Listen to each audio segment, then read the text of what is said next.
my name's Matt. I'm going to be talking about how we've turned our 1830s Edinburgh home from a drafty cold house into a really cosy living space.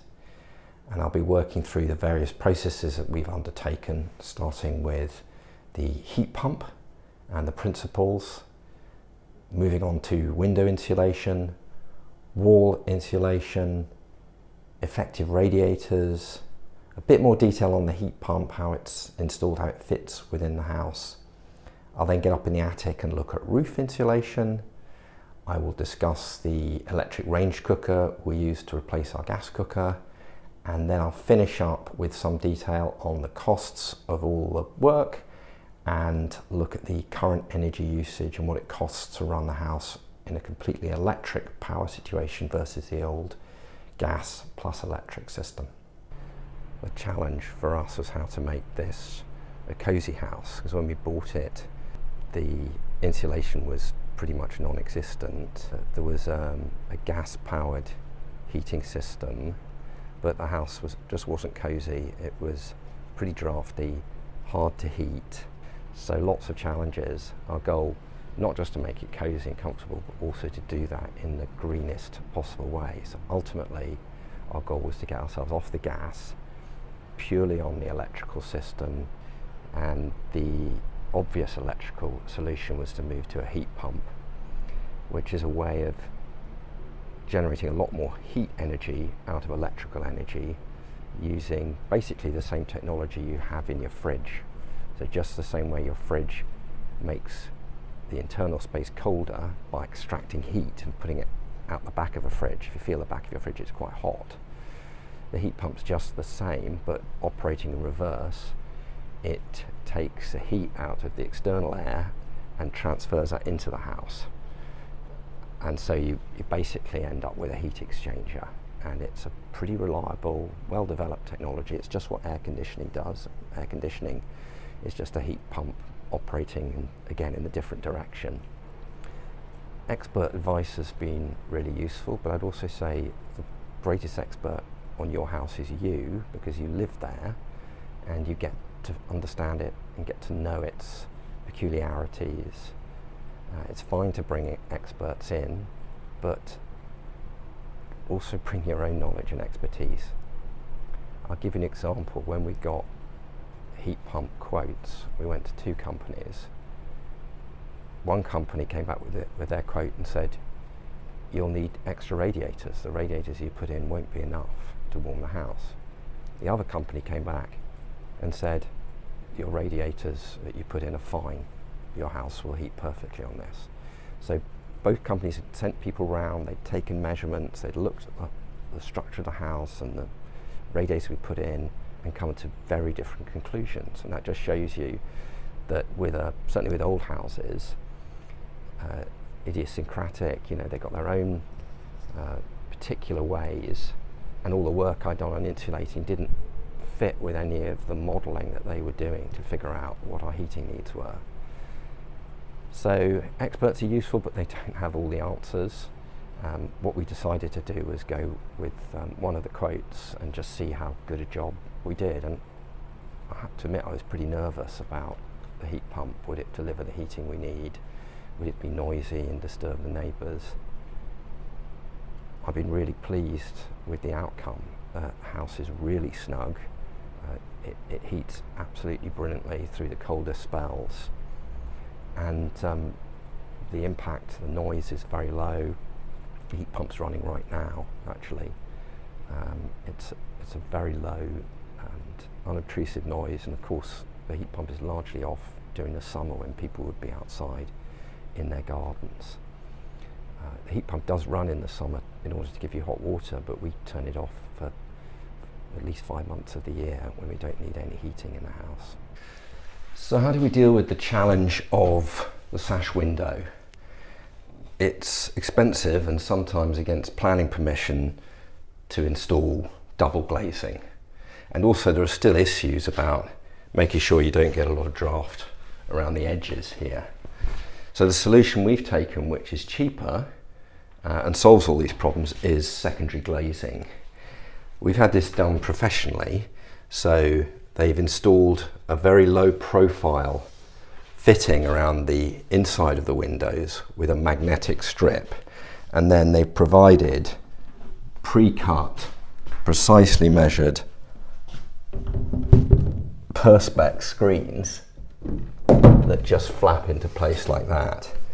The nice thing is you can't actually see them, but they make a very firm fitting around the edge, and they're low profile enough that you can still close your shutters without any impact on their function.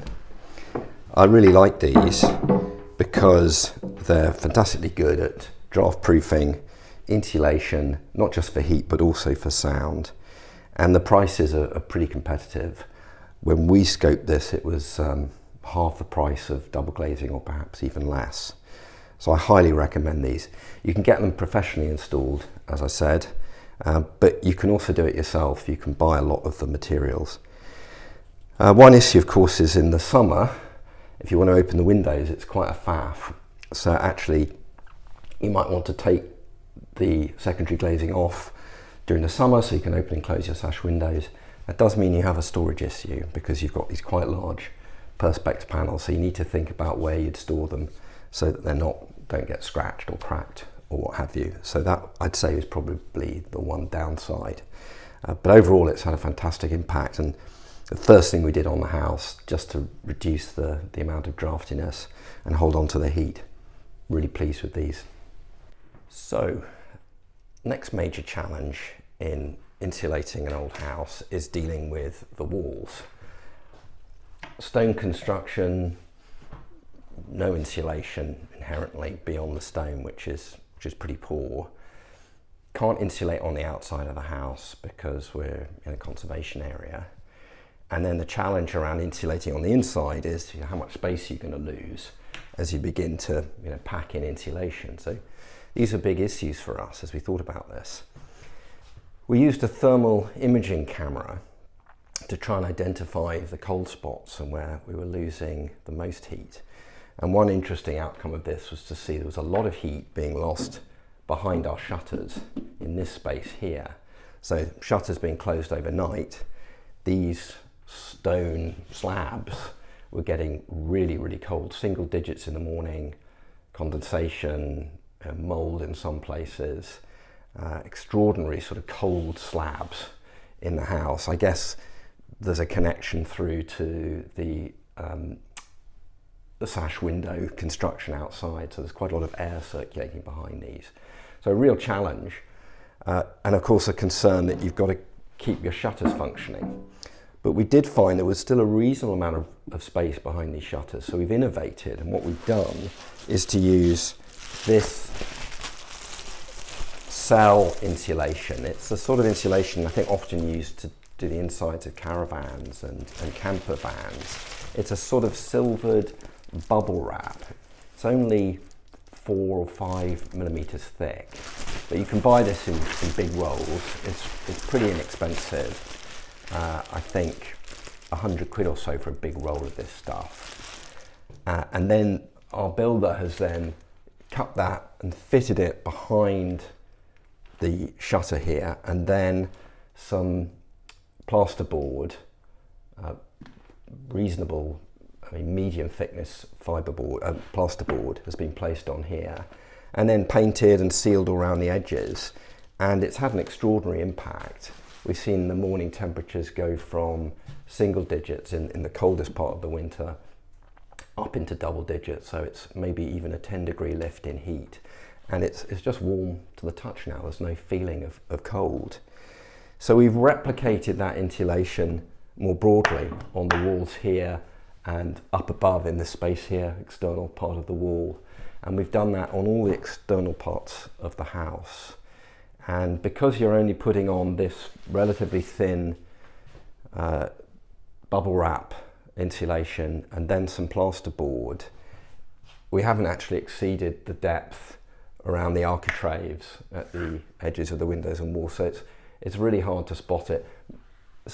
Even the impingement on the cornicing at the ceiling is too small to notice. It doesn't have any significant impact on the architectural feeling of the rooms, but it's lifted the temperatures by multiple degrees. So a really economic and effective way of doing your external wall insulation. Highly recommended.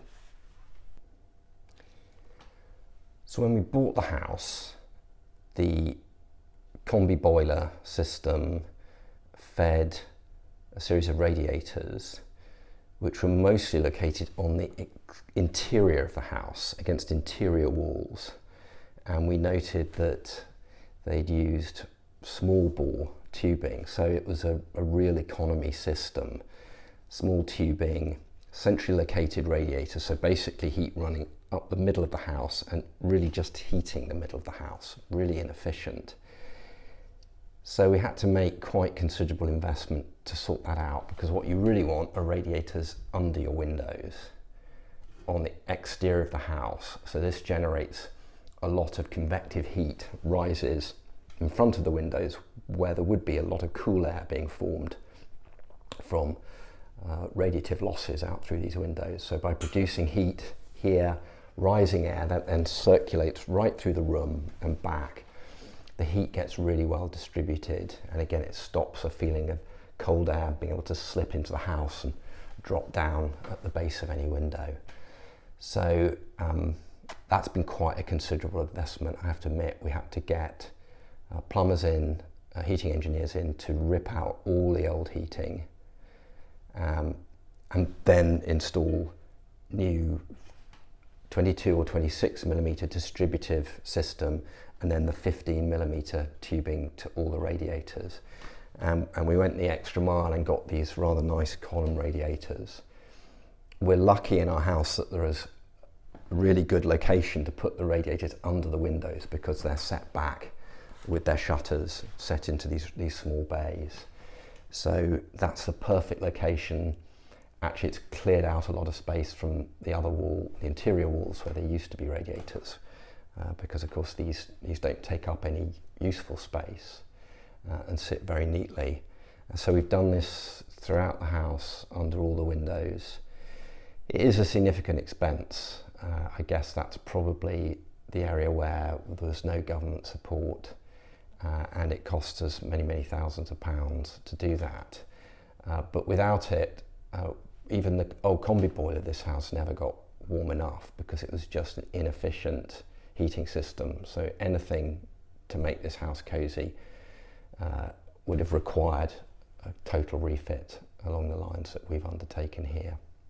So we've installed an air source heat pump to deliver us our green heating, and that's all installed in two parts actually. There's an exterior part and then the interior.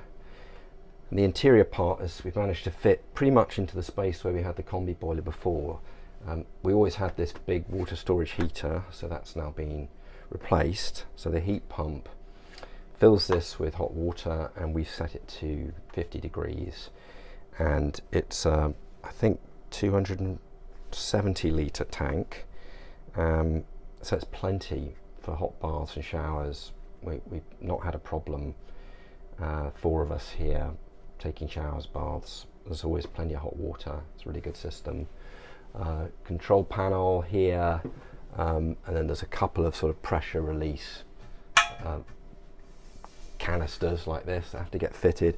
Quite a lot of pipe work you can see, and there's more behind this little screen that I built here. So it's quite complicated flows as the water's directed out to the heat pump, to the storage heater, and then into the central heating that runs some pipes behind me here. But it's pretty compact space. As I said, you do need to have room for a water storage heater, because the heat pump doesn't produce instant hot water. You've got to give it time to build up a good store. So you do need to have room for that. But otherwise, I was surprised at how space efficient it is. I thought we'd lose quite a lot more of this space. You know, we'd be boxing out a big area of this part of the kitchen, but we haven't had to do that. So this is the external part of the heat pump. You can see just behind me here, it looks like an air conditioning unit, and it's actually operating now, so you might be able to hear the fan going, I was quite concerned that the fan would be a disturbance to neighbours and a bit problematic, but actually it's relatively unobtrusive, and it's actually quieter than the extractor fan we've got from the other side of the house.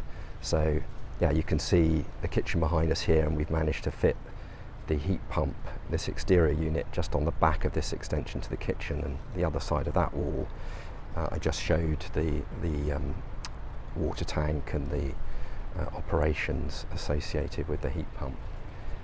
But yeah, the fan just spins around and blows air, so you do need to have a little bit of space around it, but you can see it's relatively snug behind the system here, and it's quite low profile and relatively unobtrusive setup. So attic insulation, well, the most blood, sweat and tears were expended in the attic. We needed to get the roof insulated. Obviously heat rises, and you want to stop losing heat out the roof of the house. So that was a lot of work over lockdown. It was really inadequate what we had before. There were big, thick, solid block insulation, but really shoddily installed, almost sort of just held in by nails with loads of gaps around the edges. And up here you'd hear the wind whistling and almost feel it coming through the tiles, the slates rather. And yeah, it was basically external temperatures in the attic, and we were losing a lot of heat. So this is retrofit. I had to take all those blocks out, those insulation blocks, buy a lot more of the board, and then install between the rafters, making sure I left a 50mm space between the bottom, the external part of the insulation, and the underside of the tiles, because you do need air circulation there to ensure you don't get a build-up of damp. But basically I would be cutting the insulation block and fitting that between the rafters, and then using a lot of sealant around the edges of that, the spray expanding foam sealant, in order to make sure it was absolutely airtight around, and then complete that across between all the rafters right up into the roof. I was then taping across the seams even further, and then I actually laid crosswise 50mm expanded foam insulation block running crosswise, and then you see we've just put some paper over the top of that, just stapled that in just to give it a slightly neater look. But we've ended up with 150mm of solid insulation. That's the equivalent of 300mm of the loose rolled sort of foam type insulation. So we've been really pleased with that. It's just transformed the situation, but it was a lot of work, particularly getting into the far roof space where I was crawling over rafters and getting the insulation board slotted down into some of the really tricky to access parts of the roof, you know, down towards the guttering on the far side. Lots of challenging jigsaw cutting of pieces of foam to fit in, hold them in place. And I did that myself because I didn't quite trust the experts to do as good a job as I was going to do. I just wanted to have a completely sealed, draft-proofed system, and getting into some of the nooks and crannies was a real pain, and I didn't really trust anyone else to do it. So that's where I put the most of my own effort in order to get a really good insulation. But once you've got that hot lid or that insulation layer, you get the heat trapped in the top of the house, and made the bedrooms on the top floor here much more habitable. Really transformed the feeling in the top of the house and through the whole house. Another part of our decarbonisation journey has been to get off the gas cooking so that we could completely remove our gas supply from the house. So we took out the old gas range and we put in this fully electric range. So the big difference is the induction hob on the top here. We had electric ovens before, but we've been really pleased with this. It's really nice to have this smooth glass surface rather than all the griddle pieces, bits and pieces that you have with a gas cooker. Induction's fantastically responsive and quick. The bottoms of our pans are no longer charred and burnt by all the flames that you have on a gas cooker, and we don't need to have the fan on so much because there's much less generation of gases and so on. Just of course the fact that in a gas cooker you should be running the extractor fan anyway, because gas is producing poisonous byproducts when you combust it. So all in all, we're really pleased. We don't need as much fan in the kitchen, so that's less noise, much easier to chat, much less scrubbing and cleaning because we don't get charred and scorched pan bottoms anymore. So our cookware is in much better state. It's much easier to clean just because you've got this single glass surface to rub down. It looks much more pleasant overall. So again, we've been really pleased with this experience, and there's a good availability of range cookers like this. We've been really pleased with. So what about costs of the system? Let's run through everything that we've done here. So the secondary glazing cost around £2,500. That was to do, I think, around 15 windows or parts of windows, if windows are a bit larger. That was installed in 2017, so costs may have gone up since then. The radiators and the new central heating system went in 2021. That cost around £13,000. Half of that on the new column radiators that we installed, and the rest on labour and parts. The wall insulation in 2023, around £3,000. That's including labour and parts. Roof insulation, 2021, I reckon I spent around £1,500 on materials, and I did all that work myself, so it would be extra expense if you got trades in to do that. The new range cooker, around £2,000, and the air source heat pump, that was £14,000 installed at the end of 2023, but we got a £7,500 grant back. Now it's possible there are other grants that you could get for the insulation on your house, the walls and roof insulation, or zero interest loans. We got our air source heat pump grant from Home Energy Scotland, so it's definitely worth looking what's available in your area. So yeah, a considerable amount of investment, but to actually live in somewhere that is truly cosy and pleasant 24 hours of the day, it's worth every penny, and my family would strongly support me in that statement. I haven't received any payments, and I'm not endorsing any products associated with the work that I've done in this house. It's just to supply information and hopefully help you take some steps towards transforming your home in the same way, and I wish you luck with your projects. So what about the energy usage of the house before and after the transformation? So I've got some figures here that I've collected from my energy supplier.